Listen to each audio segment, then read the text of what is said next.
We contour the mountain nearly straight out to the end of the trail at a cliff looking down on Kit Lake, my camping destination. There's a gusty breeze and a nice flat sitting rock we share for lunch. I'm not sure about going down there, a place looking very remote indeed.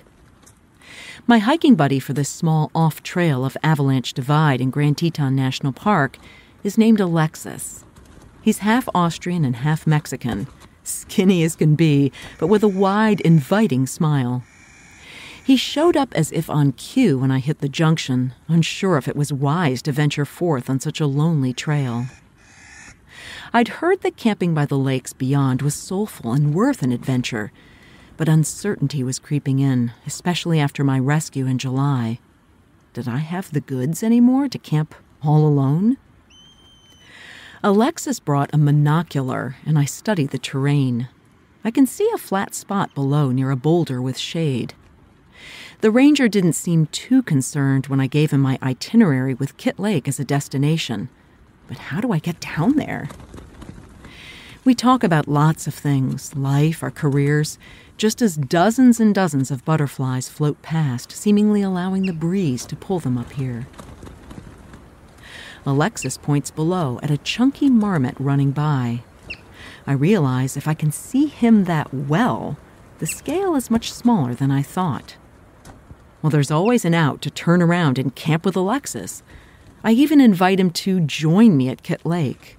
No and no. Come on, you've got this. I head to the least steep drop-off and find it's not so much hard-packed dirt with ball-bearing stones, but leftover mud from the recent snows, and my shoes grip. I head down about 20 feet and look back just as Alexis waves and disappears down the trail.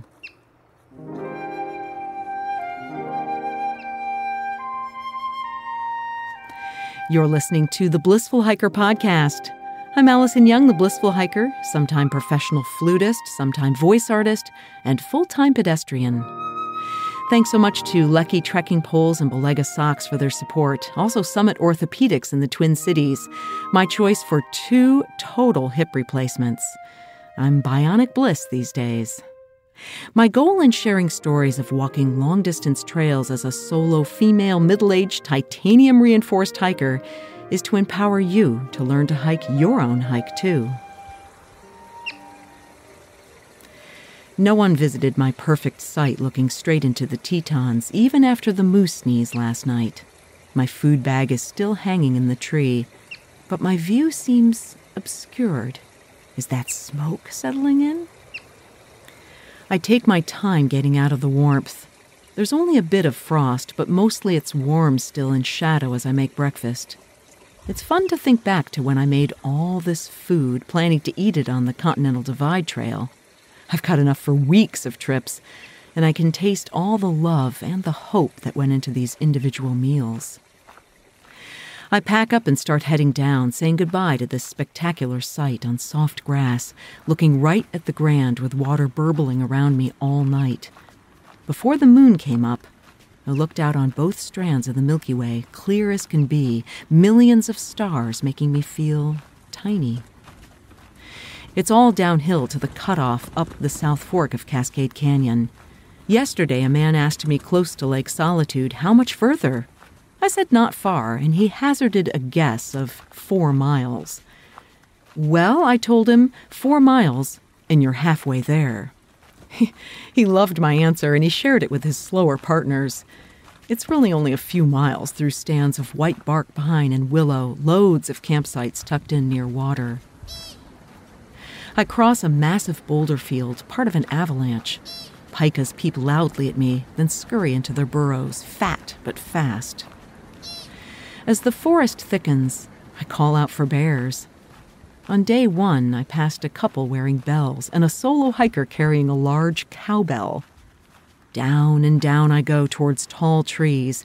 This entire system was carved out by glaciers miles thick. I yell out a particularly long bear call, and it summons a backpacker.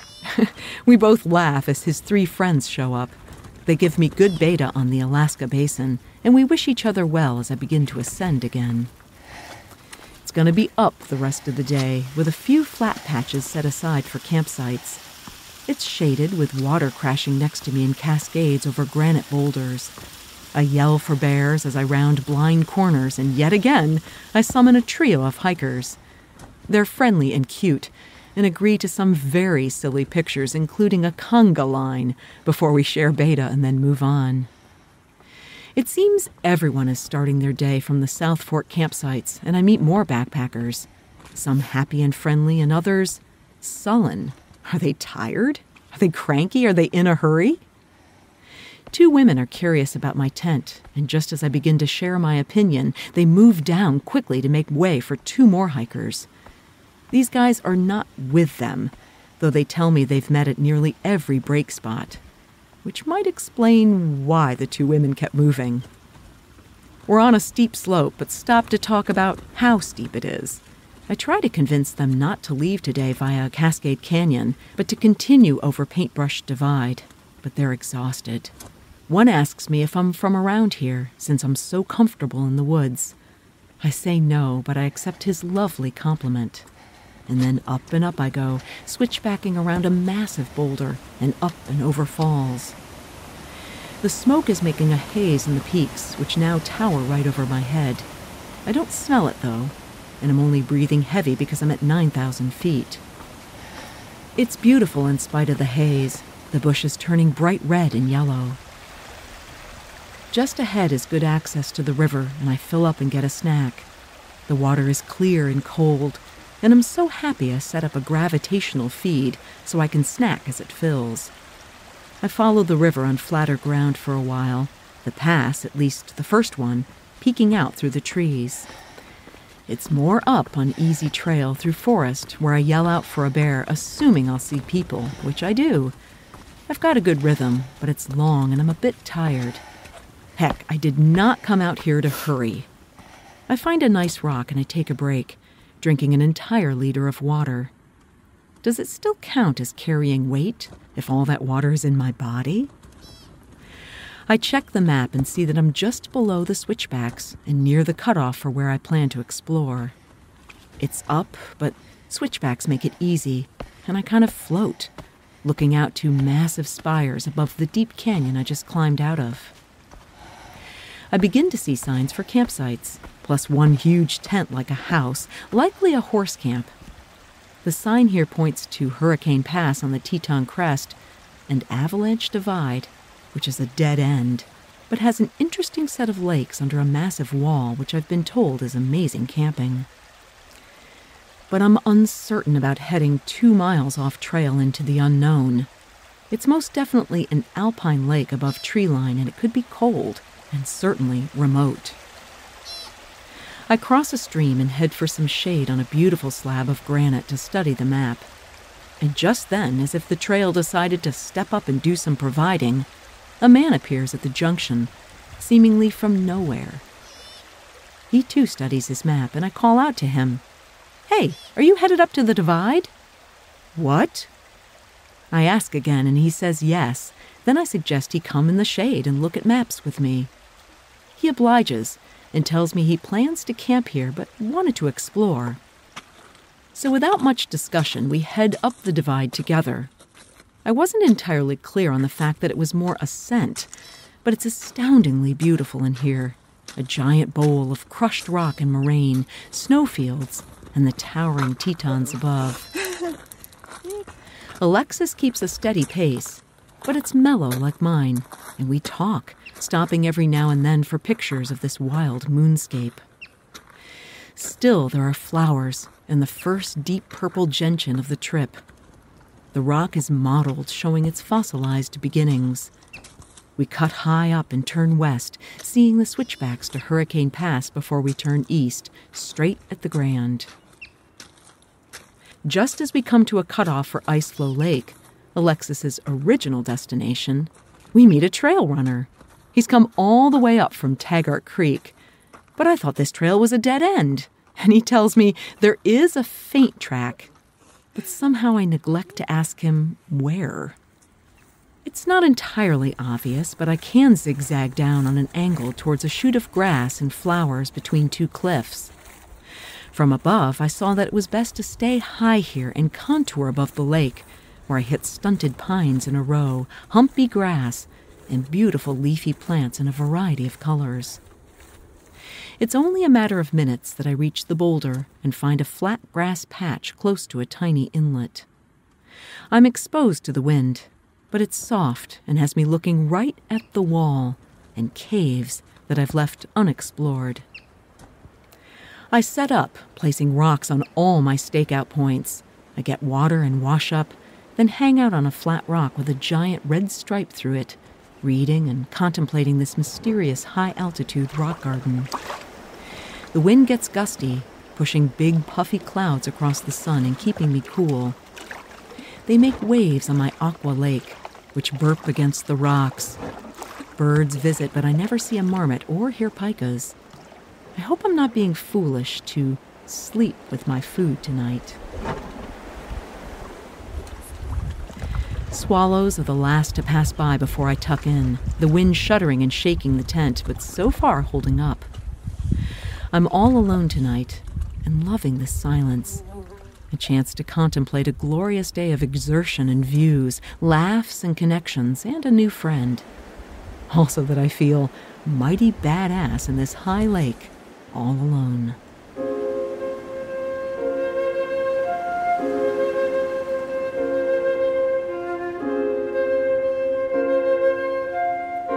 You're listening to the Blissful Hiker Podcast. It's a series of personal essays coupled with found sound and my own flute playing, and I explore my journey of self-discovery as a middle-aged woman, sharing the sometimes unglamorous but vital truth about empowerment as people who don't need permission to blaze our own trails in this journey that we call life. The wind was wild last night. You could hear it flying off the wall like a train barreling towards me at high speed. My tent, the Alley Coop 2, flapped and shook, but held strong. I found it an accomplishment to ignore it mostly and just go to sleep. It was surprisingly warm, and at one point I stuck my head out of the tent and just rested in the springy grass and looked at the stars, the 2 strands of the Milky Way so clear as if I could focus on individual stars. I had no visitors, even if the wind sometimes sounded like scratching and grunting. It's chilly this morning, and it's smoky. Looking down into the canyon is an abyss of white. I've always wanted to hike to a remote alpine lake and camp all alone, and I did. Now I gotta rewind and work my way up and out of here. It's actually easy, walking next to the stunted trees and colorful leafy plants above the lake, along a humpy moraine and up near bright pink flowers, and finally straight up to the top. It takes about 20 minutes, even taking pictures. The Tetons are still on display, sharp, pointy, and high, and I practically skipped down the well-worn path. I'm feeling good, even if I had a bloody nose this morning. So I decide to take another side trip to Iceflow Lake. Alexis pointed out the cutoff yesterday when I met the trail runner, but I never saw a sign. And when I look for trail, I never see that either. I come to a turn in the trail, obviously going the wrong direction, and I check my GPS. Well, it's 300 feet back up the trail. Should I skip it? Something seems to pull me up there. A sense of adventure, enjoying all this to myself, and a bit of curiosity why I have a trail on my map, but see none. Well, that's because there is none. I walk across a rocky area interspersed with grasses towards a wall of rocks. Looking in vain, I decide maybe I can carefully work my way up. It's not a steep slope, but neither is it solid like walking down to Kit Lake. I step carefully, looking for solid rocks and humpy grass that's less likely to move. Using my sticks, I gradually push up, certain this is the moraine holding the lake in place. Well, not exactly. At the top, it's more rock. The map shows the lake further to the north, tucked under the middle Teton. It's flat up here, so I pick my way over, and I'm stopped by massive boulders. How did they get here? I look at the jagged peaks rising thousands of feet above, not entirely solid, rather with eroded sections fanning out all the way to my feet. There's no way I'm climbing that. I snap a picture of the obstacle in my path, and then I notice just to the left, there's a grassy area with smaller rocks. It's my way through. I pick past the boulders, careful of the edge to my left, which is straight down, and I reach a more rolling bit of moraine, and the lake. It's all rock and ice here, except for tough plants clinging tight and low, now turning colors in early autumn. To my right is a thick glacier seeping towards it and draining into a waterfall that works its way all the way down the canyon. I pick my way close, grateful for this lake, its water nourishing my walk yesterday, then turn to go back, unsure how I'll make it back down. Smoke makes for pink light on the granite slabs below, tiny lakes reflecting cliffs above. Birds dive and soar, eating insects attracted to the flowers, and I'm startled to see flowers still in bloom. The air begins to smell like smoke. I take a few unsteady steps, then decide skidding down on my butt is the safest bet. Besides, my hiking pants only cost $3.99 at the thrift store. I laugh the whole way, curious if anyone else is headed my way and witnessing this indignity. Only a fat marmot with a black tail runs by, shockingly fast with all that blubber. But my walk out is easy, and it's lovely in this canyon of glacially shaped granite, scree piled up and solid walls of ancient fossilized seabeds. I stop at the same stream where I met Alexis and camel up for the climb over Hurricane Pass. I was slightly higher at the lake, but I've lost all my altitude. The trail works its way up next to a waterfall. The engineering of this path is remarkable. It always cracks me up how self-satisfied we hikers feel hauling our bodies up a trail when all we're doing is walking. The real skill is the superb building. And don't I know, after 2 big scrambles on no trail today. About halfway up, I meet 2 hikers who tell me they work remotely, so travel a lot. When we discuss where we'll camp tonight, they tell me Kit Lake. I'm surprised they chose it too, and I'm glad we'll have it on different nights. I give them beta on the approach and then head up, first through a flat section of granite, trees, and water. There's a side trail to Schoolroom Glacier, a massive sheet of ice cracking into myriad crevasses and sagging towards a lake in a color I like to call chaqua. As I return to the trail and approach the final switchbacks taking me up the wall, a weasel, black and sleek, scurries past. From a distance, this trail is obvious, a long ramp finding one chink in the armor of this seemingly impenetrable wall. Yet again, there's a side trail, this time right at the glacier. I, of course, have to go closer. I know I'm on solid rock, flat and compressed, yet it's unnerving looking straight down to the lake, the moraine so neatly piled it appears made by machine. I look into the long cracks, then one huge, evil tunnel exposing an opening that could swallow you up deep inside the ice. I don't linger. It's not far to the top, where 2 men sit and look at the 3 Tetons right directly in front of us. Hurricane Pass is aptly named, the wind whipping strong, causing me to put a hood on over my hat. The guys tell me about their cool site by a waterfall, and that they built a fire. I remind them fires are prohibited, mainly by suggesting it would really be awful if you were the one that started a forest fire. They appear oblivious to the fact that wildfires are causing the smoke. But they're nice enough, and I try not to be a jerk. When they ask me what I do for a living, I say, I'm a ranger. Gotcha. More backpackers come up the pass. I'm really happy I took my side adventure all alone. On this side, it's more flat-topped walls, but mostly all in haze. I reach a steep drop-off with tight switchbacks. Sunset Lake shimmers in the distance through bright red foliage. I find some shade at the beautiful lake for a snack, but it's crowded, and I really want to see the site with the waterfall that the guys mentioned. I head steeply up, then down, straight into a Sierra-like rock garden of granite, lakes, and pine trees. High above are barren walls and pointy peaks, but here is a lush garden. The guy said to follow the trail to Mirror Lake, and right away I find the falls. I head up next to them and see a large open space with a fire ring right in the center. It's filled with half-burnt logs and garbage, big cans that I really can't carry out. It's not my kind of place, so I continue on, breaking off trail to look for the little lakes that guys yesterday mentioned. They told me about a lake with islands in it and how they had an entire veranda of rock. I stumble around looking, finding a few ponds, Mirror Lake itself with a no camping sign, and a few passable spots. But finally, the lovely lake itself.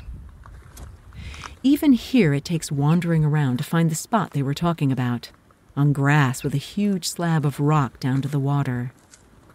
I set up, do chores, then simply hang out on my massive front porch, white rock with an orange patina chipping away.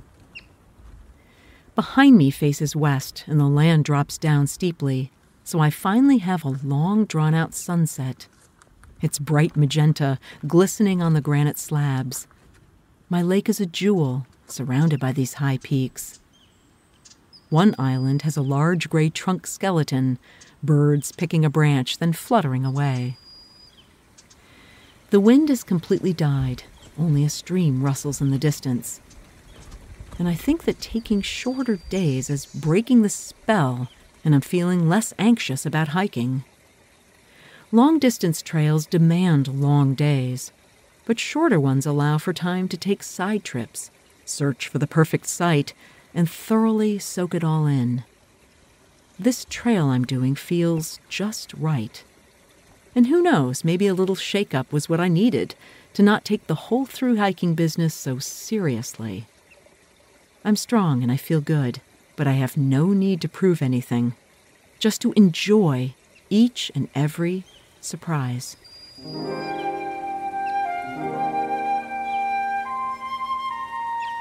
You can subscribe to Blissful Hiker wherever you get your podcasts, and please leave a review on Apple. That does help the show get discovered.